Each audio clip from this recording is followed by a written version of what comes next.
Welcome back. We are now in Ujapis. I am currently swinging on the swing of enlightenment in a river. My feet are freezing. So Ujapis is just outside of Vilnius. It used to be a part of Vilnius, but they declared independence from Vilnius. They now have their own constitution, and apparently some years ago it used to be quite a dangerous part of Vilnius. It was a lot of crime, but now it is super expensive, super expensive. Apparently the apartments here in Ujapis are more expensive than the apartments in the centre of Vilnius. It's now filled with artists. There are all different graffiti and statues and all sorts around Ujapis now, so it's apparently the cool place to be. This is the swing of enlightenment, like I said. Someone was brave enough. Apparently if you swing on this, you are enlightened and you learn all different things. To be fair, I think it's kind of worked, because there are a lot of people staring at me right now, but I sort of just had to do it. I couldn't be here and not do it, really.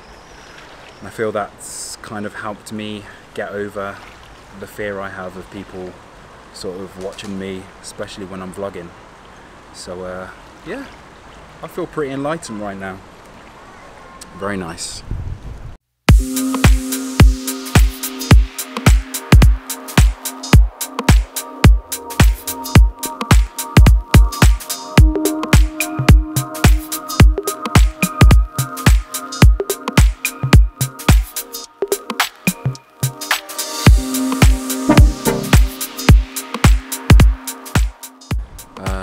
Now comes the difficult part, is getting off this thing without falling over.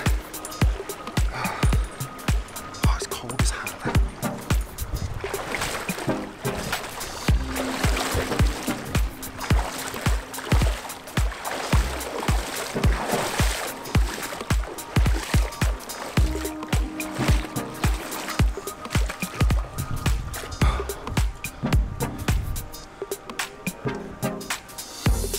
Swing of enlightenment accomplished. This is the constitution, because they have declared independence from Vilnius, and it is officially its own state. Yeah.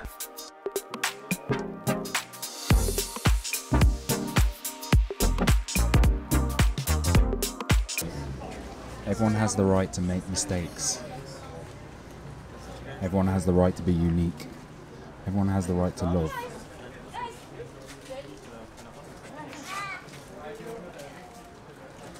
Everyone has the right to be happy. And everyone has the right to be unhappy.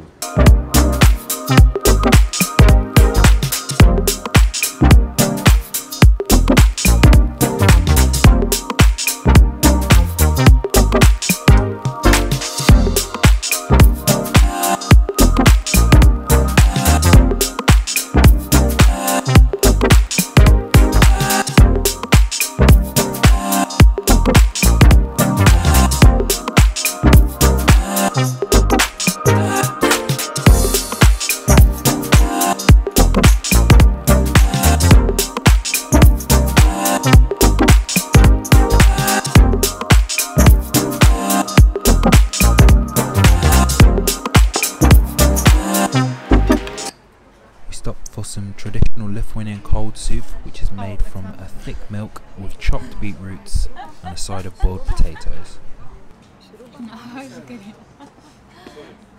So we just left Ujapis. It's really cool there, to be honest. You should definitely check it out if you're around. We're trying to run back to the car with Luna. We're now going to the Hill of Crosses, which is like a 3-hour drive, so check that out.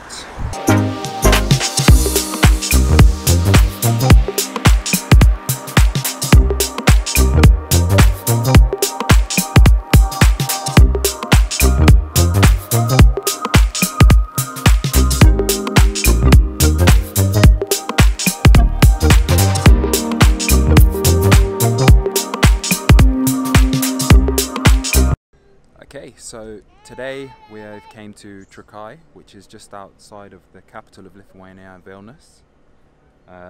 We didn't go inside because I've heard that it's not so worth it, but we did get some really nice footage from the outside, so I'll show you that. We are on our way to Vilnius, but I'm going to put this in the vlog where we are leaving Vilnius and are on our way to hopefully the Hill of Crosses. So you might notice an outfit change, but it is super beautiful here. The water is so clear, you can see the fishes, I can see right down to the bottom in a minute.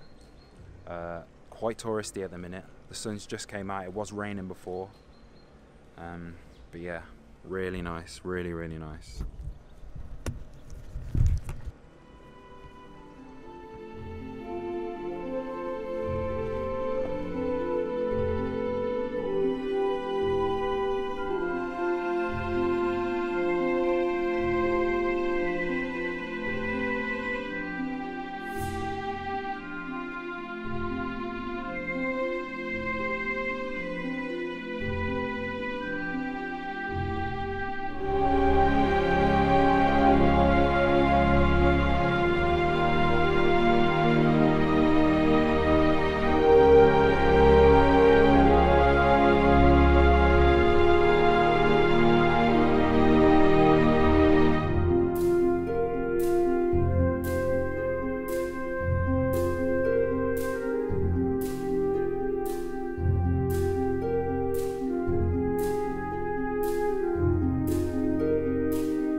Before getting back on the road again, we stopped off for some of these pasties, which are apparently pronounced kibbenay, which is almost like a Cornish pasty. We had the vegetarian version, which was cottage cheese and sun-dried tomatoes, overlooking the castle here.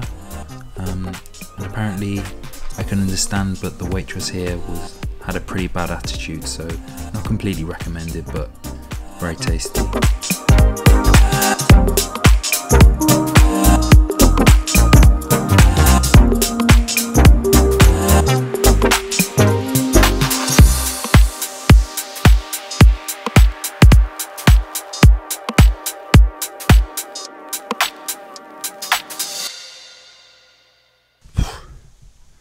Okay, so we have arrived at the Hill of Crosses. It was about a 2.5-hour drive from Vilnius, and I believe it's about a 2.5-hour drive from Klaipėda as well, so it's kind of smack bang in between those two cities. Just gonna fly my drone up first before I get in there, and I'll tell you a little bit about it.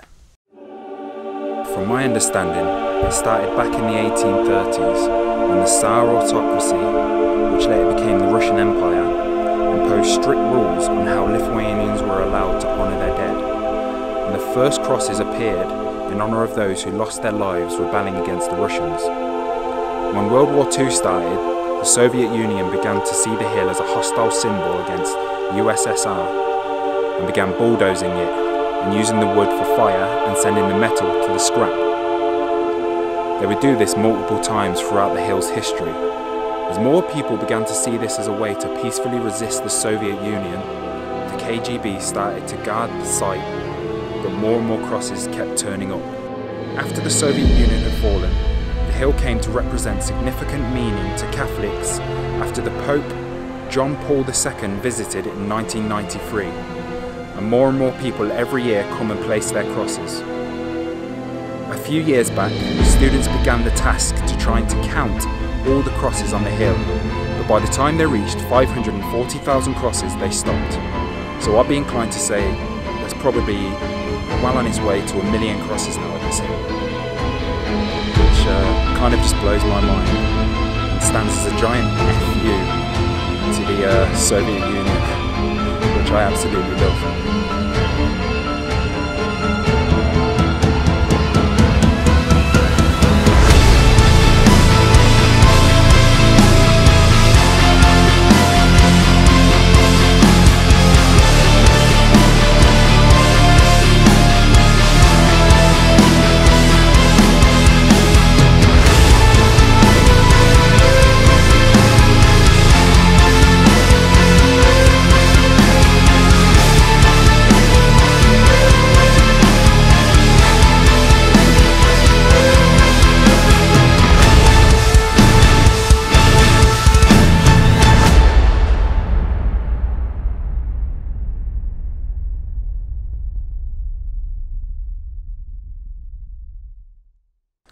Okay guys, I hope you enjoyed that. It's pretty incredible here, to be fair. I don't know what I expected, but there are definitely a hell of a lot of crosses. I definitely believe the 540,000 number. The sun's amazing at the minute. Yeah, hope you enjoyed the video. I'm going to end it here. Don't forget to like, subscribe, and I'll see you next time.